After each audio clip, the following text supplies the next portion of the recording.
تو اب ایاک نعبد و ایاک نستعین کے ساتھ معاملہ یہی ہو گیا کہ اس کے الفاظ کے معنی لغت میں تلاش کر کے ایک فتویٰ جاری کر دیا گیا کہ اب اللہ کے سوا کسی کی نہ عبادت ہوگی نہ کسی سے مدد طلب کی جائے گی، اور جو اللہ کے سوا کسی کی عبادت کرے وہ مشرک ہے، اسی طرح جو اس کے علاوہ کسی سے مدد طلب کرے وہ بھی مشرک ہے۔ میں تصدیق کرتا ہوں اس فتوے کی اس جامعہ میں کھڑے ہو کر کہ بالکل صحیح فتویٰ ہے، مگر اس کی ایک تفصیل ہے، اس پر میں حاشیہ بھی لگانا چاہوں گا۔ حقیقی مدد، کوئی بھی لفظ جو ہوتا ہے، اب یہ تھوڑی ٹیکنیکل بات ہے، آپ لوگ سمجھیں گے تو آپ کو مزہ آئے گا۔ کسی بھی لفظ کے کئی طرح کے معنی ہو سکتے ہیں، یہ معقولات منطق کی پہلی دوسری کتاب میں پڑھائی جاتی ہے بات۔ ایک لفظ ہوتا ہے جس کے بہت سے معنی ہوتے ہیں، جیسے عین، اس کا معنی ایک آنکھ ہے، عین کا معنی چشمہ ہے، پانی کا چشمہ۔ عین کا معنی عربی میں جاسوس بھی ہے۔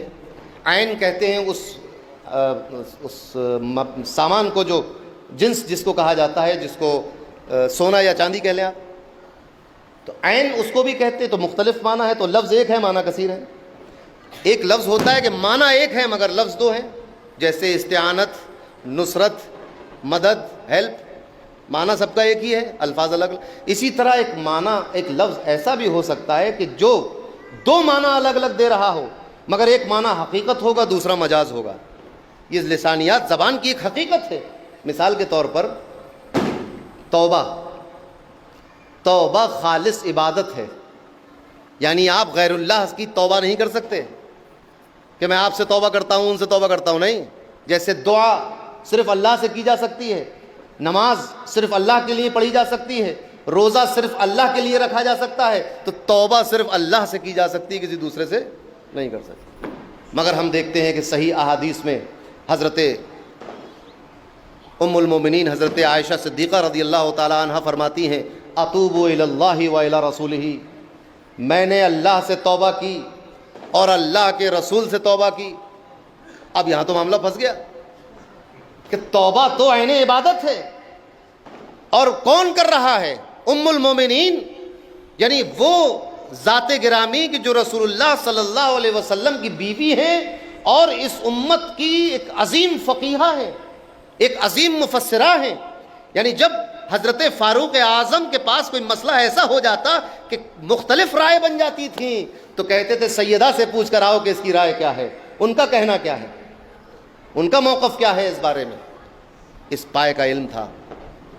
اب وہ صحابیہ بھی ہیں، ام المومنین بھی ہیں، ازواج رسول اللہ سے میں بھی شمار کی جاتی ہیں، پھر ایک صحابی کی بیٹی ہیں، ایک صحابی کی پوتی ہیں، اور نہ جانے بے شمار لوگوں کی، نہ جانے کتنے عورتوں اور مردوں کی استاد بھی ہیں جنہوں نے قرآن سیکھا ان سے، حدیث سیکھی ان سے، اور حدیث کی راویہ بھی ہیں بہت بڑی۔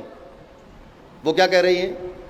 اچھا، یہ حدیث ایسی ہے کہ اس کو کوئی چیلنج بھی نہیں کر پایا، ورنہ تو ایک فیشن چلا ہے کہ یہ حدیث ضعیف ہے، اس کو ضعیف بھی نہیں کہہ پائے۔ تو اب اس میں تاویل کی، دیکھیے ایک لفظ آپ سیکھے، تاویل۔ پتہ یہ چلا کہ جب مسلمان کوئی ایسا جملہ بول رہا ہے جو نہیں بولنا تھا تو یہ فتویٰ نہ دینا کہ وہ کافر ہو گیا، بلکہ ڈھونڈا جائے گا کہ تاویل کیا ہے۔ اب اس میں تاویل کی، ان کا بھی توبہ، توبہ کا ایک اصطلاحی معنی ہے، ایک لغوی معنی ہے۔ لغوی معنی ہوتا ہے لوٹنا، اور اصطلاحی معنی ہوتا ہے وہ جو عبادت ہے۔ تو پہلے والے میں تو اصطلاحی معنی مراد لیا جائے گا اور دوسرے والے میں لغوی معنی لیا جائے گا جس سے لوٹنا مراد ہوگا، تو شرک نہیں ہوا، حیثیت بدل گئی۔ اب وہ عبادت نہیں رہا بلکہ لغت پر محمول کر دیا گیا کہ اس کے مطلب رجوع ہے، میں رسول کی طرف رجوع کروں گی، اللہ سے توبہ کروں گی اور رسول کی طرف رجوع کروں گی، تو شرک کے دائرے سے نکل گئے۔ ایسے ہی یہ مسئلہ بیان کیا علماء متکلمین نے کہ جب کوئی اللہ پر ایمان رکھنے والا یہ کہے انبت الربیع البقلہ، کہ موسم بہار نے سبزہ اگا دیا، تو وہ کافر نہیں ہوگا کہ بارش نے سبزہ اگا دیا، یہ کہنے والا کافر و مشرک نہیں ہوگا اس منطق کی بنیاد پر کہ سبزہ تو اللہ اگاتا ہے، اس نے کہہ دیا کہ موسم بہار نے سبزہ اگا، کیونکہ اس کا ایمان اللہ پر ہے۔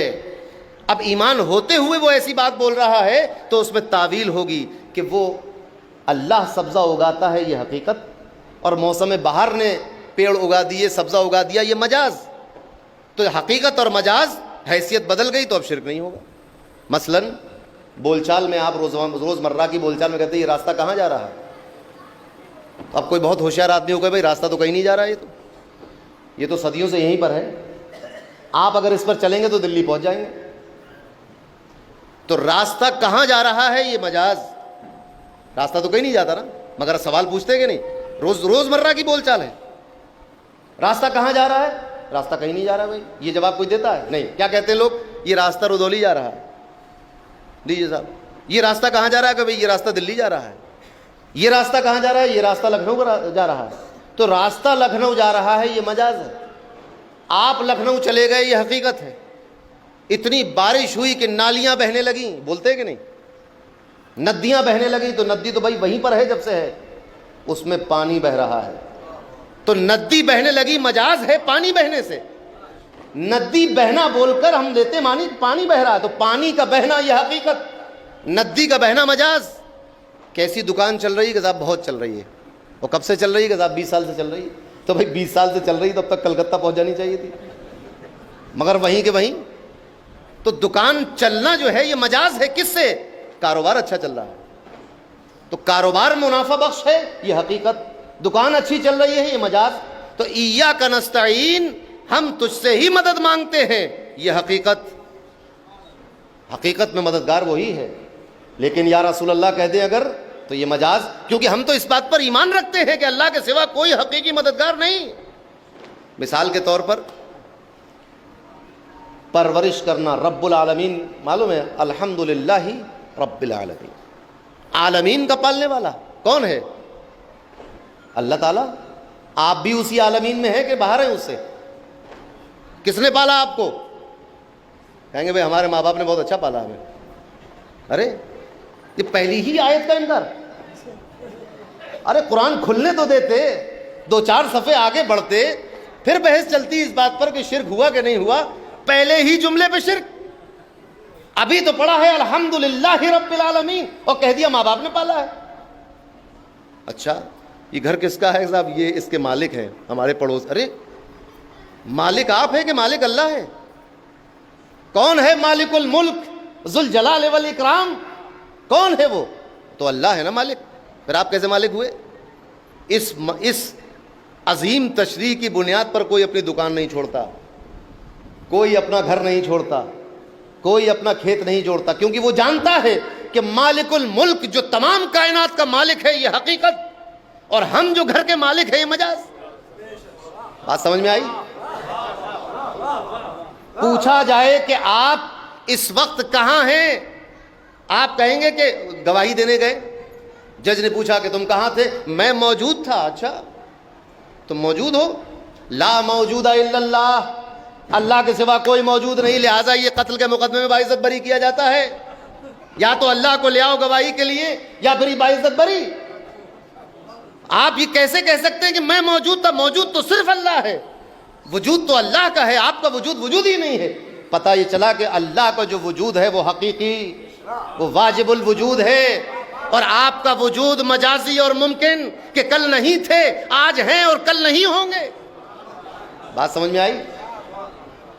جب مسلمان یہ بات کہتا ہے تو یہ شرک اور کفر نہیں ہوتا۔ تو ہمارا عقیدہ تو یہی ہے کہ جس طرح عبادت اللہ کے سوا کسی کی نہیں ہوگی، اسی طرح مدد بھی حقیقی طور پر اللہ کے سوا کسی سے نہیں لی جائے گی۔ اب یہ میں آپ کو سمجھا دوں، مثال کے طور پر آپ نوکری کرتے ہیں کسی کمپنی میں، تو آپ کو تنخواہ ملتی ہے، وہ تنخواہ کہاں سے ملی؟ کمپنی نے دی۔ کمپنی کہاں سے لائی؟ اس نے کوئی پروڈکٹ بیچا، وہاں سے لیا، اور پھر اس نے کہاں سے لیا؟ تو ایک چین بنی ہوئی گھوم رہی کہ نہیں؟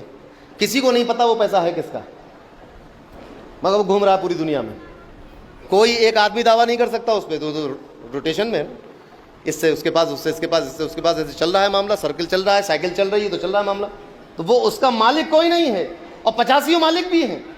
یہ ہے مالک الملک، کہ ان سب کا مالک اللہ ہے، مگر آپ اور 50 لوگوں کے درمیان وہی روپیہ گھوم رہا ہے۔ آپ کی جیب سے نکلا کوکا کولا والے کے پاس چلا گیا، اس کی جیب سے نکلا اس نے صابن والے کو دے دیا، وہاں سے نکلا اس نے کیمیکل والے کو دے دیا، کیمیکل والے نے بینک کو دے دیا، بینک والے نے پھر لوٹا دیا کسی کو، تو چلا معاملہ۔ مگر اللہ مالک ہے اس دنیا کے تمام مال و اسباب کا، مگر مجازی طور پر آپ بھی مالک ہیں.